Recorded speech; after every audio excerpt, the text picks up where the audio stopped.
Hola, buenas noches, bienvenidos a Palabra. Y qué bueno que me acompañen hoy porque nos estaremos acercando a que nos involucra a todos.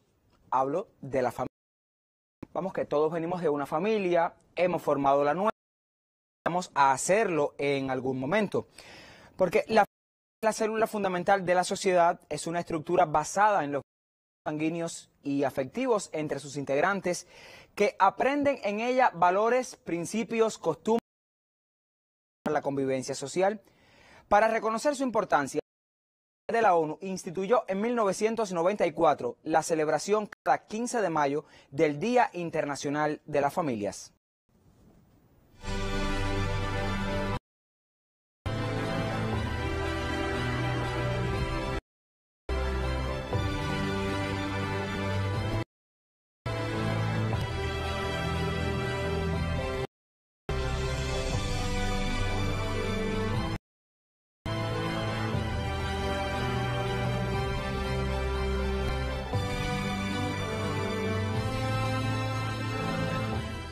Un video que habla de esas múltiples familias que tiene nuestra sociedad, pero que son múltiples familias de cualquier sociedad contemporánea. Juristas, educadores sociales y otros estudiosos del tema aseguran que la evolución de las sociedades por fenómenos vinculados al desarrollo científico y el acceso al conocimiento, el empoderamiento de la mujer, han determinado igualmente transformaciones en la familia. Esto no ha sido una excepción y de ello hablaremos. Estaremos preguntándonos cómo son las familias cubanas, qué características tienen. Para contar también con su opinión, mi colega Maray Suárez salió a la calle con algunas respuestas a estas interrogantes y palabras precisas a la. Cuando hablamos de nuestra familia, todos los ojos brillan y hasta el más huidizo de los entrevistados habla sin pena. La familia es lo más importante. Se ha dicho la célula fundamental de la sociedad. ¿Y su familia cómo está conformada?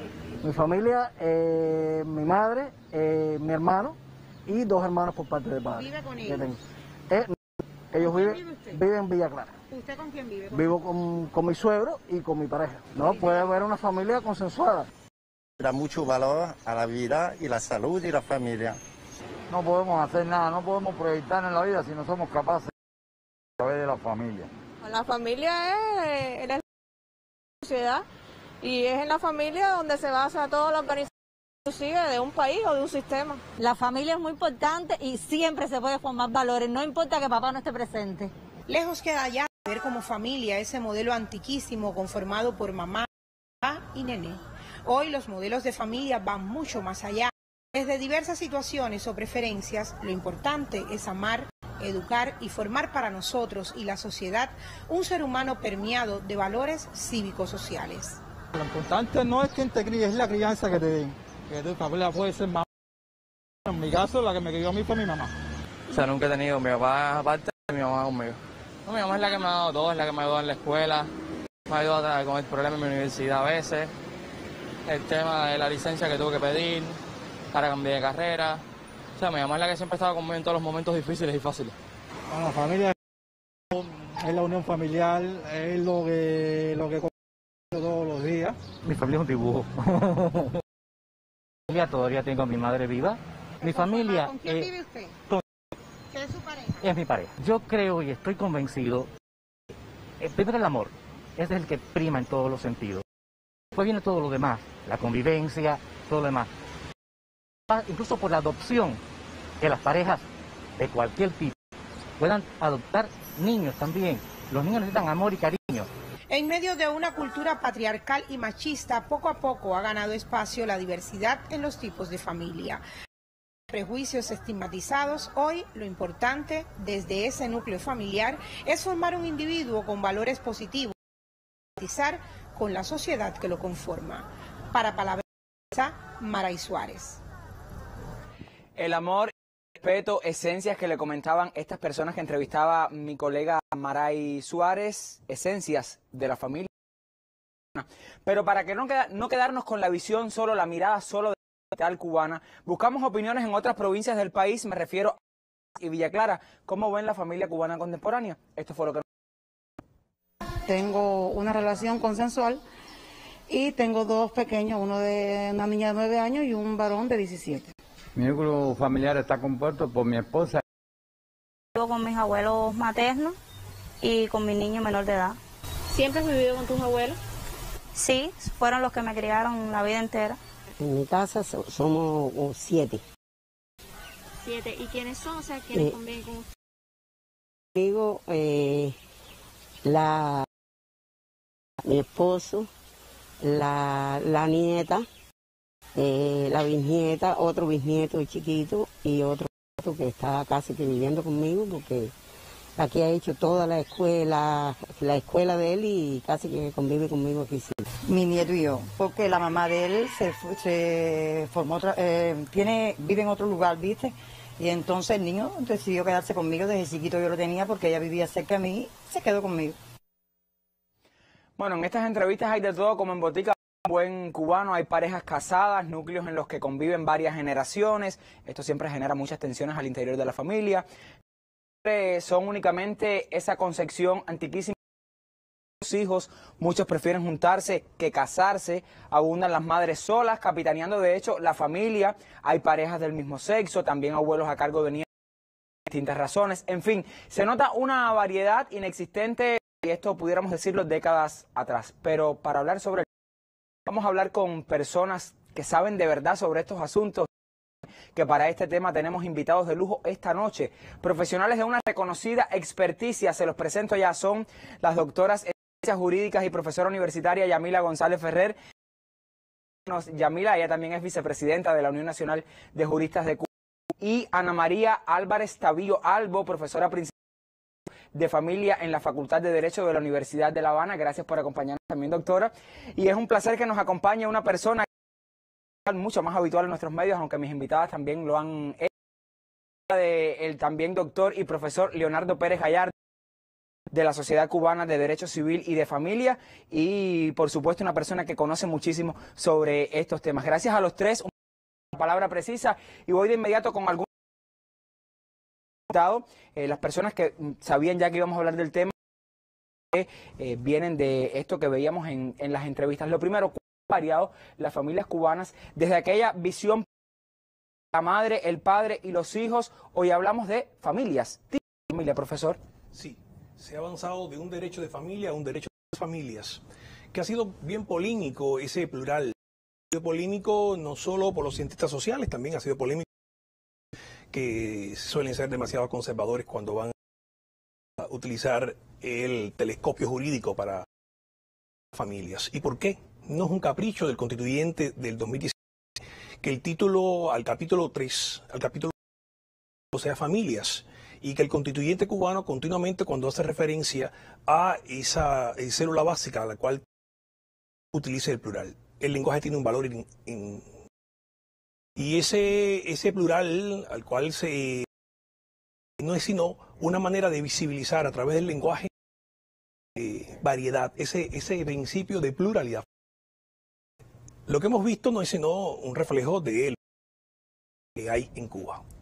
Familias extendidas, familias monoparentales, dentro de matrilineales, con la cabeza de la mujer, con cabeza de hombre, las familias, esas familias que proceden como consecuencia de una ruptura anterior del matrimonio o una familia monoparental. Es una recomposición de ambos miembros de la pareja, que puede ser como parental o puede ser una pareja o sea, a la cual van a vivir hijos de uno y otro. Hay esa variedad de familia que la Constitución va a enarbolar en el artículo 81. Yo no sé si todos ustedes han podido leer con detenimiento la Constitución de la República de Cuba. El 81 de la Constitución es un artículo que pone la regulación de las familias. Establece el principio de pluralidad familiar como ninguna constitución iberoamericana lo regule. Fíjese que el artículo 81 hace alusión a que se protegen las familias cualquiera sea su forma de organización. Y esto permite dar cobertura a los modelos familiares que en el 2021 existen y a los modelos familiares que pudieran existir con posterioridad. Usted ha hablado del texto constitucional, que es la norma suprema, que es la ley de leyes. Pero en el código de familia que tenemos vigente hoy, y esto quizás mis invitadas pudieran abordar, ¿están reconocidas esa variedad, esa pluralidad de familias vigente hoy? ¿Qué podemos decir al respecto? Bueno, realmente no. Realmente el código de familia vigente responde a una realidad social diferente a la actual. Los códigos más avanzados de su tiempo, fue referente en América Latina. En muchos códigos después, posteriores, pues siguieron las pautas de la familia cubana de 1975 y realmente de un momento histórico y tuvo ese impacto en lugar por la proyección que tuvo de igualdad entre las mujeres y hombres, de igualdad entre los hijos. Fue algo muy importante, fue el momento en que se independiza del Código Civil y viene ya a proyectarse con esa autonomía, con ese carácter que es más que todo un carácter social, con elementos opuestos de lo privado, de lo público, pero sobre todo social. Un impacto muy importante en la sociedad cubana, o la familia, cómo se estaba desarrollando en ese momento, cómo además había impactado todo el desarrollo, el avance de la mujer en esos primeros años. No por gusto, simbólicamente Blas Roca le entrega la primera, el primer ejemplar del Código de las Familias a la compañera Vilma, presidenta de la Asociación de Mujeres Cubanas, y fue el símbolo de lo que había representado la ebullición tremenda de la revolución en la revolución de las mujeres y su impacto en la familia. Cuando uno va al contenido del código, el contenido personal, el contenido económico, el mismo desarrollo vinculado entre madres, padres y hijos, se da cuenta del impacto para la sociedad cubana. Y quiero hacer una conexión entre esto, la Constitución y el código que debemos elaborar hacia el futuro, y es en su carácter educativo, porque no quiere decir que en el año 75 toda la sociedad cubana estuvo preparada para el contenido de ese código, pero es que la norma jurídica tuvo un impacto educativo, es decir, de también proyectar esa igualdad desde la norma jurídica, desde los derechos de las personas. Y yo el impacto que tiene hoy nuestra Constitución, porque la Constitución, digo que hay que entenderla, interpretarla en toda su dimensión, en toda su integralidad, y cuando vamos a ese capítulo de las familias, también lo tenemos que conectar con los fines del Estado en el artículo 13 de dignidad humana, que además se refuerza en el artículo 40 de la Constitución, esa dignidad humana que transversaliza como valor todo el texto constitucional y en definitiva todo el proyecto social. Un artículo 42 que habla de principio de igualdad y de no discriminación, ampliando la visibilidad hacia condiciones humanas, en fin, toda una riqueza que se tendrá que proyectar en el nuevo código a partir de esa pluralidad, de inclusión y otro elemento muy fundamental, afecto, y no cualquier afecto, porque también en nombre del afecto y de se ha hecho daño, no es el afecto basado en el respeto, en la consideración, solidaridad humana, que en definitiva son los tres ejes que guían la Constitución en materia familiar y que deben seguir nuestro futuro Código de la Familia. María, hablamos de un código que nuestra sociedad y ustedes sobre todo que son protagonistas están abocados a su construcción, un código que se parezca más a las familias cubanas de hoy, a esa de familias que hay hoy, pero hablamos de un código que debe enriquecer también la práctica jurídica, el ejercicio jurídico en el país, ¿cierto? Sí, efectivamente, tender a regular toda la realidad que sucede al interior de la familia cubana. La familia cubana no es una familia de laboratorio, es decir, el código no va a construir ni va a familia de laboratorio. Nos hemos enriquecido de toda la experiencia, de todos los saberes de otras disciplinas distintas a la jurídica, es decir, para poder ver en el código toda la protección que necesita esta multi y diversa familia, nos hemos alimentado de sociólogos, de los resultados de investigaciones de la sociología, de la psicología, de personas que tratan directamente los conflictos familiares desde la psicología, los demógrafos, las estadísticas. Estamos abocados el próximo año a un censo de población que esperemos nos dé muchísimo para confirmar que realmente el código va en torno a la protección de esta multiplicidad. ¿Y por qué va a ser todavía más perfeccionada la legislación? En primer lugar, porque la Constitución nos pone la vara muy alta. No lo resuelve todo ni puede hacerlo, evidentemente. Entonces, a partir de la Constitución se despliegan todos estos espacios de debate que son tan importantes, que no es solo juristas, es cuestión de la sociedad toda. Se va a perfeccionar todas estas reformas que ya son inaplazables a partir de la promulgación de la Constitución. Se van a generar discusiones que van a enriquecer muchísimo más todo el bagaje de la Constitución, y por supuesto va a terminar siendo un texto legal mucho más enriquecido, mucho más perfecto y mucho más cercano a lo que está pasando hoy en la familia. Por eso, que con este nuevo código de la interpretación desde el derecho de familia, y ustedes como así quizás los están viendo, esto supondrá cambios quizás en el ejercicio, nuevos saberes que deberán aprender las personas que se dedican a interpretar todos estos.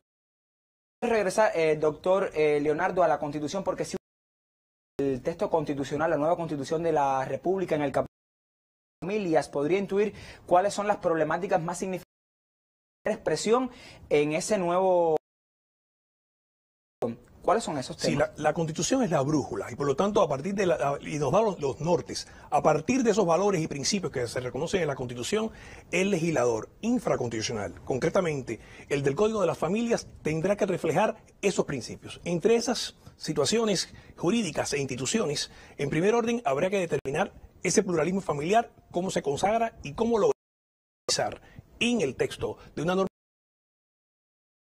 Por ejemplo, el estatuto jurídico de los niños, niñas y adolescentes, la necesidad, el principio del interés superior del menor, como también guía o norte de la aplicación de las normas jurídicas y de la interpretación de las normas jurídicas. De igual manera, la posibilidad o el estatuto jurídico de los padres y madres afines, conocidos popularmente como el padrastro y la madrastra, que es una realidad ensamblada, es una realidad cubana en la cual los padrastros juegan en la formación de sus hijos y muchas veces lo que se ve es desde el punto de vista o la vista negativa, estigmatizando la función educativa que tienen los padrastros y las madrastras. De igual manera hay que visibilizar a las personas en situación de discapacidad, de manera tal que sea un código para todos. La doctora González Ferrer hacía referencia a la inclusión que va a la par del principio de pluralidad familiar, pero es que en esa inclusión implica visibilizar cada uno de los sectores vulnerables dentro de la familia. ¿Cómo enfocar los derechos de los adultos mayores? Con una visión compasiva o tuitiva de los adultos mayores, también con protagonismo, con la autonomía del adulto mayor, su propio proyecto de vida y la importancia del adulto mayor en el seno familiar. ¿Cómo visibilizar de igual manera los abuelos? Y cuando digo los abuelos, hay alguien que me ha preguntado también los bisabuelos. Recordemos que atendiendo al número de generaciones, en Cuba hay familias trigeneracionales, de 4 generaciones. Por lo tanto, ¿cómo yo puedo visibilizar el rol de abuelos y abuelas en el ámbito familiar? ¿Qué derechos y deberes de comunicación? La posibilidad de un régimen de comunicación. ¿Y cómo yo tengo que adaptar? Y eso lo tendrá que reflejar el legislador del Código de las Familias. ¿Cómo yo voy a adaptar un régimen de comunicación? Abuelos y nietos, pero teniendo en cuenta abuelos con discapacidad, teniendo en cuenta nietos con discapacidad. Por lo tanto, las políticas tendrán que ajustarse a esos convenios internacionales, a la Convención Internacional de los Derechos del Niño y también a la Convención Internacional de los Derechos de las Personas con Discapacidad, de manera tal que todos se vean reflejados en ese código. Es un código de todos y un código en el que tendrá como denominador, a partir de lo que regula la Constitución, el afecto, porque el afecto, una vez en un cuerpo constitucional, se refleja. O sea, Cuba tiene una Constitución que ha reflejado que el punto, el denominador, el mínimo común múltiplo, si queremos utilizar términos matemáticos, de los familiares, no es sino el afecto en sus más diversas manifestaciones. El afecto que no es amor, es algo distinto, pero que es bastante relacionado también con eso que profesamos hacia los otros.